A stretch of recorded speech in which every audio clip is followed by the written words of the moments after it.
اللهم صل على سيدنا ومولانا محمد وعلى آله وصحبه سيدنا ومولانا محمد وبارك وسلم. اللهم ربنا آتنا في الدنيا حسنة وفي الآخرة حسنة وقنا عذاب النار وقنا عذاب القبر وقنا عذاب الحشر وقنا عذاب الميزان. وصلى الله تعالى على خير خلقه محمد وعلى آله وصحبه أجمعين برحمتك يا رحمة.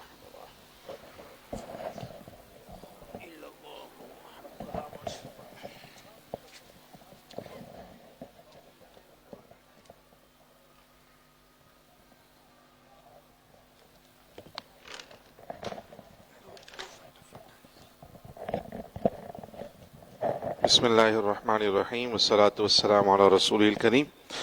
سب سے پہلے وہ ساتھی جو اعتکاف کے حوالے سے آئے تھے ان سے گزارش کروں گا کہ وہ کاؤنٹر پہ رابطہ کر لیں، میرے انتظار میں نہ رہیں، چونکہ مجھے ذرا ایمرجنسی میں نکلنا ہے، وقت ذرا کم ہے. تو جو بھی اعتکاف کے لیے آئے ہیں وہ کاؤنٹر سے رابطہ کر لیں.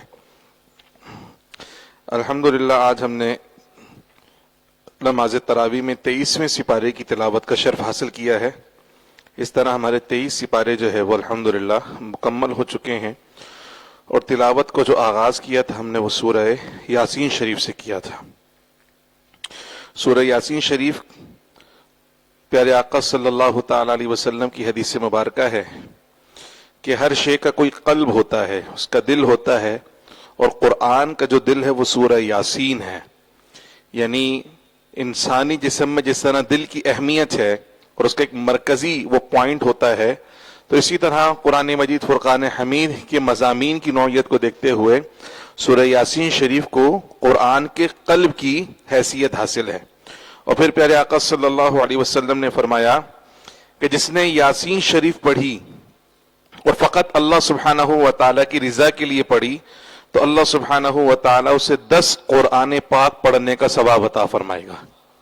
پیارے آقا صلی اللہ علیہ وسلم کا یہ بھی فرمان ہے کہ سورہ یاسین شریف کو اپنے اموات پر پڑھا کرو، یعنی جن پر نزع کی کیفیت طاری ہوتی ہے اور انتہائی تکلیف کا عالم ہوتا ہے اس وقت، تو سرکار نے فرمایا کہ اس شخص کے پاس سورہ یاسین شریف کی تلاوت کرو. تو سورہ یاسین شریف کی تلاوت کی برکت سے وہ جو نزع کی تکلیف ہے وہ کم ہو جاتی ہے، اور اللہ سبحانہ و تعالی اس کیفیت کو آسان کر دیتا ہے. پیارے آقا صلی اللہ تعالی علیہ وسلم نے اس سورت مبارکہ کی جو فضیلت بیان کی ہے، ان فضیلتوں کو مد نظر رکھتے ہوئے بزرگان دین نے بھی اس کے ورد کو بڑی اہمیت دی ہے. یہاں تک کہ جو اس وقت بالخصوص پریشانیاں، مصائب، آلام اور بہت ساری رکاوٹیں جو کاموں کے اندر آئی ہوئی ہوتی ہیں، بالخصوص رزق کی تنگی کے جو معاملات ہیں، یا بچوں کے رشتوں کے معاملات ہیں، یا نوکری نہ لگنے کی پریشانیاں ہیں، ان تمام چیزوں کے حوالے سے بزرگان دین نے یہ وظیفہ بتایا ہے کہ سورج نکلنے کے بعد سورہ یاسین شریف کی تلاوت کی جائے. سورج نکلنے کے بعد سورہ یاسین شریف کی تلاوت کا معمول بنا لے تو انشاءاللہ اللہ سبحانہ و تعالی اس کی برکت سے تمام کاموں میں آسانیاں پیدا فرمائے گا. تو یہ سورت مبارکہ بڑی اہمیت کی حامل ہے، اور اس سورت مبارکہ کو اکثر بزرگان دین اپنے معمول کے اندر رکھا کرتے تھے. اور پیارے آقا صلی اللہ تعالی علیہ وسلم کے صفاتی نام سے اس سورت مبارکہ کا آغاز ہے. یعنی یہ جو یاسین ہے، اس سورت کو جو نام ہے، یہ یاسین ہمارے پیارے آقا کا صفاتی نام ہے. بولو سبحان اللہ. محمد صلی اللہ علیہ وسلم یہ آپ صلی اللہ علیہ وسلم کا ذاتی نام ہے، یعنی اس نام سے آپ کو پکارا جاتا ہے. باقی صفاتی ناموں میں جیسے اللہ پاک کے صفاتی نام ہے، تو پیارے آقا صلی اللہ علیہ وسلم کو بھی اللہ نے بہت سارے نام عطا فرمائے، اس میں ایک یاسین بھی ہے.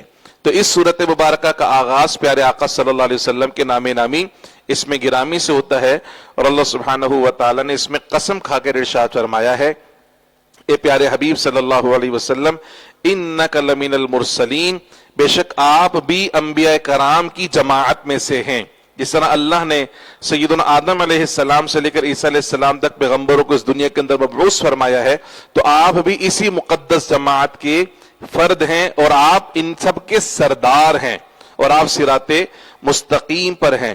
اس سورت مبارکہ میں اللہ سبحانہ و تعالی نے زمین اور آسمان کی تخلیق اور پھر اس کے بعد اس پورے سولر سسٹم کی کیفیات کو بیان فرمایا ہے.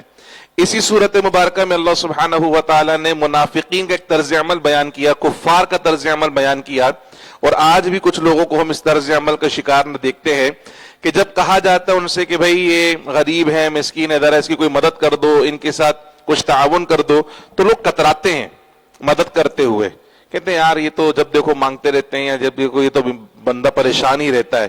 تو بات یہ ہے کہ اللہ سبحانہ و تعالی نے قرآن مجید میں اس مفہوم کو بار بار بیان کیا ہے کہ جنہیں ہم نے مال دیا ہے نا, اس مال کو ہم نے ان کے لیے آزمائش بنایا ہے, یعنی امتحان کا ذریعہ بنایا ہے. اس بات کو سمجھنے کی کوشش کریں کہ امتحان اسی کا ہوتا ہے جس کے پاس اختیارات ہوتے ہیں. مثال کے طور پہ ایک شخص ہے جس کے پاس جو ہے وہ نوکری دینے کا اختیار ہے کسی کمپنی کے اندر. اب ظاہر سی بات لوگ اسی سے رابطہ کریں گے نا کہ یار بندے کو ذرا نوکری پہ لگا دو. اب مجھ جیسا آدمی جس کے پاس کوئی اختیار ہی نہیں, مجھے کوئی بولے گا کہ اس کو نوکری پہ لگا دو کمپنی کے اندر؟ انہیں پتہ ہی کر ہی نہیں سکتا. تو اللہ نے اگر کسی کو اختیار دیا ہے تو وہ اختیار اس بات کی طرف اشارہ ہے کہ اللہ نے تمہیں اپنے مجبور لاچار بندوں کا سہارا بنایا ہے. اس لیے اس بات کو سمجھو, اگر اللہ کی مخلوق تمہاری طرف رجوع کرتی ہے تو بجائے اس کے کہ تم اپنا منہ پھیرو یا ان سے کترانا شروع کر دو, بلکہ حتی الامکان اپنی بساط کے مطابق ان کی مدد کی کوشش کرو. ایک اور مثال اس کو سمجھو, ایک درخت ہے جس کے اندر پھل لگتے ہیں, تو ظاہر سی بات ہے کہ لوگ اسی کے پاس جائیں گے نا پھل لینے کے لیے, چونکہ پھل لگے میں, تو پھل اللہ نے لگا ہی اس لیے ہے کہ لوگ اس سے فائدہ حاصل کریں. اور دوسرا درخت جس میں پھل نہیں لگے ہوئے, لوگ اس کے پاس پھل توڑنے کے لیے جائیں گے؟ پھل ہی نہیں ہے تو کون توڑے گا؟ یہی مثال بندوں کے اندر ایک وہ ہیں جنہیں اللہ نے اقتدار دیا, اختیار دیا, مال دیا ہے, مال کی فراوانی دی ہے. وہ اس لیے نہیں دی کہ بس وہ زیادہ سے زیادہ مال جمع کرتے رہیں, بلکہ وہ اس لیے دیا ہے کہ فرما فی اموالہم حق معلوم للسائل والمحروم, ان کے اموال میں حق ہے ان لوگوں کا جو سائل ہیں, مانگنے والے ہیں, جو محروم ہیں, معاشرے کا کمزور طبقہ ہے, ان کی داد رسی کرنا ان کی ذمہ داریوں کے اندر شامل ہے. تو منافقین اور کفار کے کہتے تھے بھائی جس کو اللہ نے نہیں دیا اس کو ہم کیوں دیں؟ جس کو اللہ نے نہیں دیا انہیں کہا جاتا تھا وَإِذَا قِيلَ لَهُمْ أَنفِقُوا مِمَّا رَزَقَكُمُ اللَّهُ قَالَ الَّذِينَ كَفَرُوا لِلَّذِينَ آمَنُوا أَنُطْعِمُ مَن لَّوْ يَشَاءُ اللَّهُ أَطْعَمَهُ. تو وہ جواب دیتے تھے, ان سے کہا جاتا ہے کہ اللہ کے دیے ہوئے مال میں سے خرچ کرو, تو وہ کہتے تھے, کافر اہل ایمان کو کہتے تھے أَنُطْعِمُ مَن لَّوْ يَشَاءُ اللَّهُ أَطْعَمَهُ, ہم ان کو کھلائیں جنہیں اللہ نہیں کھلائے, انہیں ہم کیوں کھلائیں؟ اللہ کھلانے پر قادر ہے, اللہ کھلا دینا ان کو, ہم سے کیوں کہہ رہا ہے استغفر اللہ العظیم. تو بھائی اللہ بے شک کھلانے پر قادر, تمہیں بھی اللہ ہی کھلا رہا ہے. اگر اللہ نے اس کو تنگی میں مبتلا کیا ہے تو وہ اللہ تمہیں بھی تنگی کے اندر مبتلا کر سکتا ہے. اس خام خیالی میں نہیں رہنا کہ تم پر مصیبت نہیں آ سکتی, تم پر آزمائش نہیں آ سکتی, تم پر پریشانی نہیں آ سکتی. یہ پریشانیاں تم پر بھی آ سکتی ہیں, اور دنیا میں ایسے نظارے موجود ہیں کہ کل کے لکھ پتی کروڑ پتی آج فقیر بنے ہوئے ہیں اور ٹکے ٹکے کے محتاج ہوئے ہیں. یہ بازی پلٹتے دیر نہیں لگتی. اس لیے اللہ نے جب نوازا ہے تو اللہ کی طرف سے حکم ہے کہ محتاجوں کی مدد کرو, تو مدد کرو, ہو سکتا ہے ان کی دعا سے اللہ تمہیں اور نوازتا رہے. پھر قیامت کے بارے میں فرمایا کہ جب قیامت قائم ہوگی, اچانک قائم ہو جائے گی. یہ کفار جو منکر ہیں قیامت کی, جب ان کو قبروں سے اٹھایا جائے گا تو حیران و پریشان ہو کر اٹھیں گے, بولیں گے من بعثنا من مرقدنا, ہماری قبروں سے میں کس نے نکال دیا؟ ہم تو کہتے تھے کہ بس بھر کر مٹی میں مل گئے, ختم, دوبارہ نہیں اٹھائے جائیں گے. ہمیں کس نے اٹھایا, ہمیں کس نے دوبارہ زندہ کر دیا ہے؟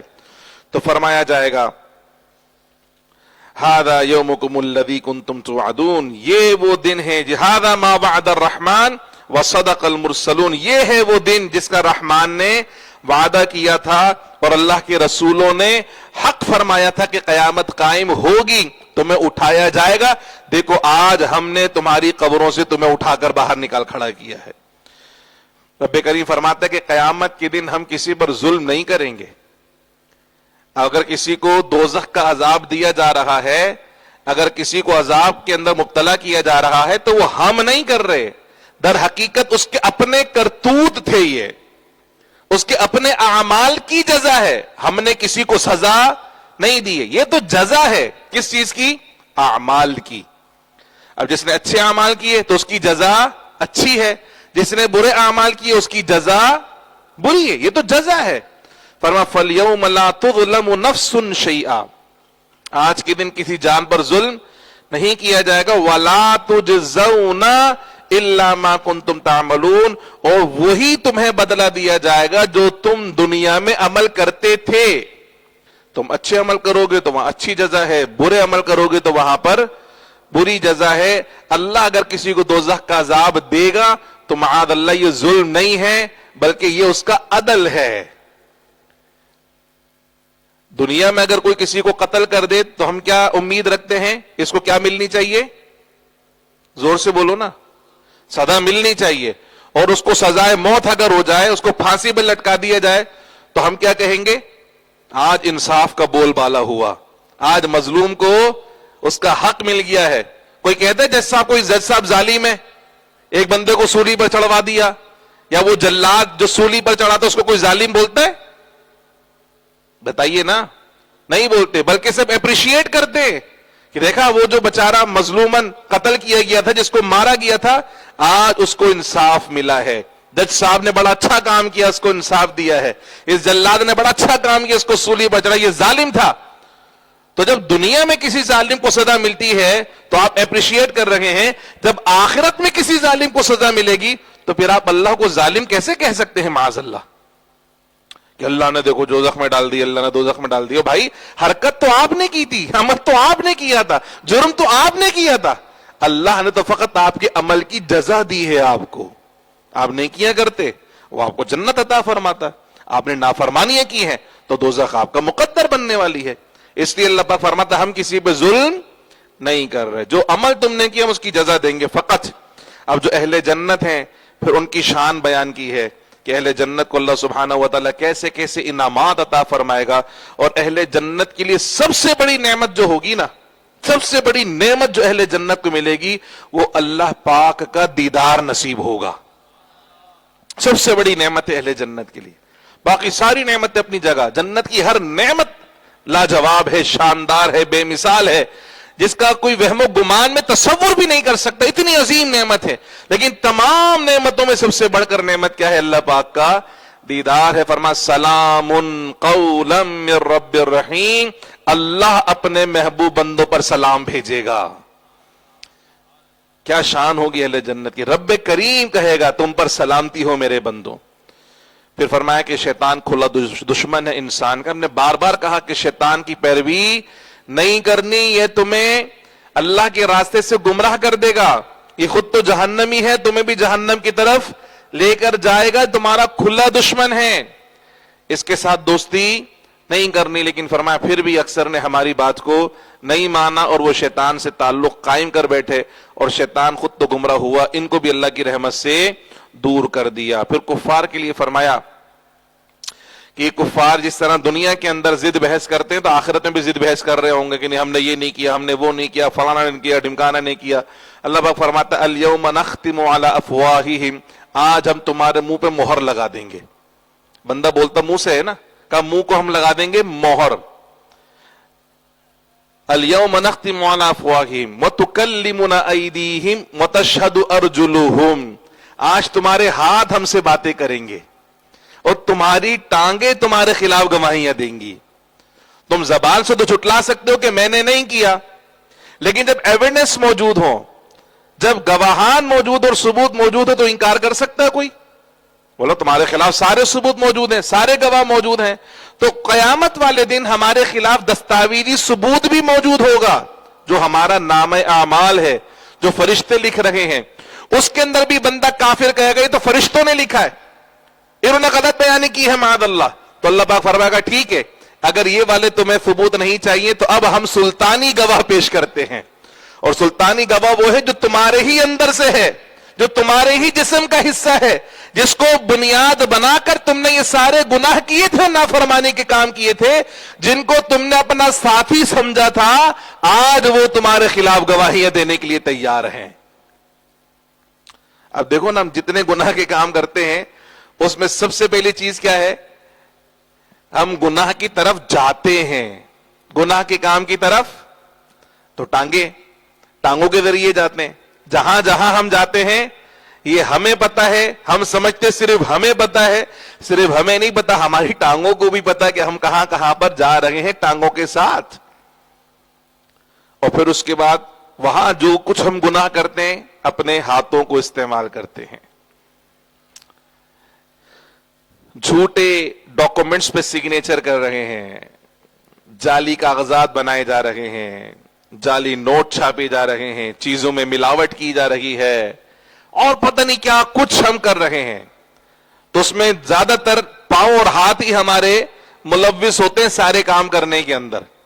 تو یہ جو دو ہیں نا ہمارے، جن کے ذریعے ہم سارے غلط کام کر رہے ہیں، یہ ہمارے خلاف سب سے بڑے گواہ ہوں گے قیامت والے دن. فرما آج تمہارا ہاتھ بتائے گا تم نے کیا کیا تھا. منہ بند، زبان نہیں چلے گی، اب ہاتھ بتائے گا کہ کیا کیا تھا، اور ٹانگیں بتائیں گی کہ تم نے کیا کیا تھا، کہاں کہاں گھومے تھے اور کس کس کے ساتھ گھومے تھے. اب کسی کی ذہن میں آ سکتا ہے کہ یار ہاتھ بولے گا کیسے، ٹانگ بولے گی کیسے؟ تو پہلی بات تو یہ ہے کہ اس کے بولنے کو زبان کے بولنے پہ قیاس کرنا ہی نہیں چاہیے کہ ہاتھ کیسے بولے گا، کیا منہ کی طرح بولے گا، ٹانگ کیسے بولے گی، کیا منہ کی طرح بولے گی. قیامت کا دن اللہ تعالیٰ قدرت رکھتا ہے. دوسرا، اس میں کوئی تعجب والی بات نہیں ہے. یہ جو ہماری آواز نکل رہی ہے یہ کس کی وجہ سے نکل رہی ہے؟ یہ الفاظ جو ترتیب دیے جا رہے ہیں کس کی وجہ سے؟ کس کی وجہ سے؟ زبان کی وجہ سے. یہ زبان ہے جو مختلف کروٹیں لیتی ہے تو یہ الفاظ بنتے ہیں، ورنہ خالی آواز تھی. اسی آواز کو جب مختلف کروٹوں کے ساتھ زبان نکالتی ہے تو یہ الفاظ بدلتے ہیں، الفاظ سے کلمات بنتے ہیں، کلموں سے جملے بنتے ہیں، اور ہم آپس میں کنورسیشن کر لیتے ہیں. تو وہ پروردگار جو اس گوشت کے ٹکڑے کو بولنے کی صلاحیت عطا فرما سکتا ہے، زبان بھی تو گوشت کا ٹکڑا ہی ہے نا، تو وہ پروردگار جو اس گوشت کے ٹکڑے کو بولنے کی صلاحیت عطا فرما سکتا ہے، وہ پروردگار اس گوشت کے ٹکڑے کو بولنے کی بھی صلاحیت عطا فرما سکتا ہے. اب وہ کس زبان میں کلام کریں گے، کس آواز میں کلام کریں گے، اللہ بہتر جانتا ہے. لیکن اللہ نے فرما دیا منہ بند ہو جائیں گے، ہاتھ گواہی دیں گے، ٹانگیں گواہی دیں گی. وَتَشْهَدُ أَرْجُلُهُمْ بِمَا كَانُوا يَكْسِبُونَ. کیا کر رہے ہیں ہم، یہ سب کچھ ریکارڈ ہو رہا ہے، سب کچھ ریکارڈ ہو رہا ہے، ایچ اینڈ ایوری تھنگ. ہم کیمرے کے خوف سے تو گناہ نہیں کرتے کہ کیمرہ لگا ہوا ہے، کیمرے کی آنکھ دیکھ رہی ہے، کوئی حرکت نہیں کرنی ہے، سب دیکھ رہے ہیں، کیمرہ دیکھ رہا ہے. بھلے کیمرہ بند ہو، بھلے کیمرہ بند ہو، بھلے کیمرے میں ریکارڈنگ نہ ہو رہی ہو، بھلے کیمرے کی ڈیوائس خراب ہوئی بھی ہو، لیکن صرف کیمرہ نظر آ رہا ہے. اوہ کیمرہ لگا ہوا، بھائی کچھ کرنا نہیں ہے. ان کیمروں کا تو ڈیٹا بھی ضائع ہو سکتا ہے، ان کیمروں کی ریکارڈنگ بھی خراب ہو سکتی ہے، کیمرہ بھی خراب ہو سکتا ہے، لائٹ بھی گئی بھی ہو سکتی ہے، لیکن اللہ پاک نے جو مراقب لگائے ہیں ہمارے ساتھ، ہمارے اعمال کو ریکارڈ کرنے کے لیے، ہمارے الفاظ کو ریکارڈ کرنے کے لیے، ان کی کبھی لائٹ نہیں جاتی، ان کا کبھی ڈیٹا نہیں اڑتا، ان کا ایک ایک ریکارڈ، ایک ایک لمحہ، ایک ایک لفظ، ایک ایک ایکشن، ہر چیز محفوظ ہو رہی ہے، اور ایسی محفوظ ہو رہی ہے کہ وہ کبھی مٹائی نہیں جا سکتی، کبھی بھلائی نہیں جا سکتی. اس لیے اللہ کی بارگاہ میں گرفت سے بچنے کے لیے تیاری کر لینی چاہیے کہ اگر پوچھ لیا گیا تو ہم کیا جواب دیں گے، اور نہ بھی پوچھا گیا تو ہم تو پکے گئے. جس حساب سے زندگی گزار رہے ہیں یہ بخشنے والی زندگی نہیں ہے، یہ جنت میں جانے والی زندگی نہیں ہے. اگر کوئی اس خوش فہمی کا شکار ہے تو اپنے ایک دن کی روٹین کا محاسبہ کر لے خود ہی کہ میں جنت میں جانے والا ہوں، یہ جنت میں جانے والوں کے کام کر رہا ہوں. میں قرآن میں پڑھ کے دیکھ لے جنت میں جانے والے کام کون سے اور جہنم میں لے جانے والے کام کون سے، سب کچھ بیان ہے. تو میں کیا کر رہا ہوں، دیکھ لیں، اپنا محاسبہ کر لیں، خود ہی دودھ کا دودھ پانی کا پانی ہو جائے گا. کسی مولوی کو کچھ کہنے کی ضرورت نہیں ہے آپ کے لیے. اور اللہ پاک نے قرآن میں کہا اقرأ کتابک کفا بنفسک اليوم علیک حسیبا. قیامت والے دن ہم نامہ اعمال دیں گے، ہم کہیں گے خود پڑھ لیجئے، اپنا نامہ اعمال خود پڑھ لیجئے. کفا بنفسک، آپ خود اپنے لیے کافی ہو اپنا حساب کرنے کے لیے. کہ تمہارے ساتھ کیا کیا جائے بتاؤ، پڑھ لو. یہ کر آئے ہو تم جو 50 سال 60 سال 65 سال 70 80 سال جو گزار کر آئے ہو نا، یہ کیا میاں، پڑھو. اب بتاؤ کیا کریں تمہارے ساتھ، خود بتاؤ. ہم بھی تو بہت لوگوں کا محاسبہ کرتے ہیں نا. کوئی مینیجر ہے، کوئی سپروائزر ہے، کوئی مالک ہے، کوئی دکان کا مالک ہے، کوئی کمپنی کا مالک ہے، وہ محاسبہ کرتے ہیں. دیکھو یہ ریکارڈنگ آئی ہے تمہاری، یہ کرا ہے تم نے، یہ دیکھو یہ رہے ثبوت، بتاؤ کیا کروں تمہارے ساتھ. محاسبہ کرتے ہیں لوگوں کا. ہم سمجھتے ہو ہم کنگ ہیں، ہم گرفت کریں گے، سزائیں دیں گے لوگوں کو. اور رب کریم نے اگر محاسبہ کر لیا، اور یقیناً ہونا ہے کیونکہ ہر چیز محفوظ ہو رہی ہے، جس پر ہم نے ظلم کیا ہے، ہمارے ظلم کا حساب اگر لوگ نہیں لے رہے تو یہ مت سمجھے کہ ہمارے ظلم کا حساب معاف ہو گیا. نہیں، یوم جزا، قیامت کے دن اللہ مظلوموں کا حساب لے گا. اس ظلم کا حساب لیا جائے گا جو ہم نے یہاں پر کیے ہیں. شوہر نے بیوی پر کیا، یا باپ نے اولاد پر کیا، یا اولاد نے ماں باپ پر کیا، یا مالک نے ملازم پر کیا، یا ملازم نے مالک پر کیا. جس نے ظلم کیا ہے، جس پر ظلم کیا ہے، اس ظلم کا حساب قیامت والے دن ہو کر رہے گا. اس لیے اللہ پاک نے فرمایا کہ ہم کسی کے ساتھ ظلم نہیں کریں گے، ہم تو جزا دیں گے. صرف کیا دیں گے؟ ہم صرف جزا دیں گے کہ بھئی تم جو تم نے کیا ہے اس کی جزا یہ ہے.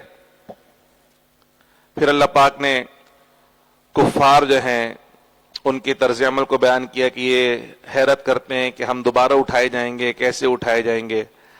کہا کہ ان سے کہو کہ وہ پروردگار جس نے پہلی مرتبہ تمہیں پیدا کیا تھا نطفے سے، یعنی ایک پانی کی بوند سے. اس پانی کی بوند میں کیا آنکھیں تھیں، کان تھے، یہ دانت تھے، بال تھے، ہڈیاں وڈیاں تھیں؟ کچھ بھی نہیں، وہ تو پانی کی بوند تھی. وہ پروردگار جو پانی کی بوند سے ایک جیتا جاگتا انسان بنا سکتا ہے، کیا وہ اسی انسان کو دوبارہ نہیں بنا سکتا؟ جب پہلی مرتبہ بنانا اس کے لیے مشکل نہیں تھا تو دوبارہ بنانا کیسے مشکل ہو سکتا ہے اس کے لیے؟ پہلی کریشن تو مشکل ہوتی ہے. اس پانی کے قطرے کے اندر کوئی ایٹریبیوٹس نہیں ہوتے ہیں، نہ آنکھ کان نہ گردہ جگر پھیپڑا آتے، کچھ بھی تو نہیں ہے، پانی کا قطرہ فقط. اس پانی کے قطرے سے رب کریم نے پورا جیتا جاگتا انسان بنایا ہے. سوچنے سمجھنے کی صلاحیت رکھنے والا، دیکھنے والا، سننے والا، بولنے والا، اپنی طاقت کا اظہار کرنے والا، جیتا جاگتا انسان. اس کا اوریجن کیا ہے؟ ایک پانی کی ایک بوند. جو پروردگار پانی کی ایک بوند سے اتنا بڑا انسان بنا سکتا ہے، وہ اسی انسان کو دوبارہ کریٹ کیوں نہیں کر سکتا؟ کہا بھلا کیوں نہیں کر سکتا؟ ضرور کر سکتا ہے. خلاق، وہ صرف خالق نہیں بلکہ خلاق، بہترین تخلیق کرنے والا ہے. وَهُوَ الْعَلِيمُ، اس پروسیجر کو جانتا بھی ہے. ایسا نہیں کہ پہلی دفعہ کر کے معاذ اللہ بھول گیا کہ کیسے پیدا ہوگا. وہ پروسیجر کو جانتا ہے کہ جیسے پہلے خلق کیا، کہا دوسری مرتبہ خلق کرنا تو اس سے زیادہ آسان ہے. اور پھر تم کیوں تعجب میں آتے ہو؟ تم یہ لگتے ہو اتنے سارے افراد، اتنی بڑی مخلوق، اتنی بڑی کائنات، سب ختم ہو گئے، ہزاروں کروڑوں سال سے لوگ زمین میں دفن ہیں، اتنے سارے لوگوں کو کیسے اٹھایا جائے گا؟ کیسے ہڈیاں جمع ہوں گی؟ کیسے گوشت جمع ہوگا؟ کتنی زمین میں کتنے سارے مردے دفن ہیں، اتنے ساروں کی تو ہڈیاں مل چکی ہوں گی اور آپس میں ان کے گوشت وہ سب مل چکے ہوں گے. ان سب کو کیسے کرے گا؟ How is it possible?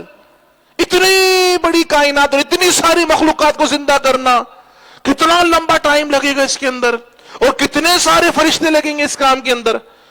کہ یہ احمقوں والی بات ہے، یہ احمقوں والی بات ہے جو تم اتنا لمبا سوچ رہے ہو. اس کی شان ہی نرالی ہے. اور میاں جو تم سوچ رہے ہو اتنا سب کیسے ہوگا؟ انما امرہ اذا اراد شیئا ان یقول له کن فیکون. اور اس کی تو شان یہ ہے کہ جب وہ کسی کام کا ارادہ فرماتا ہے، وہ صرف کہتا ہے کہ تو ہو جا تو وہ کام ہو جاتا ہے.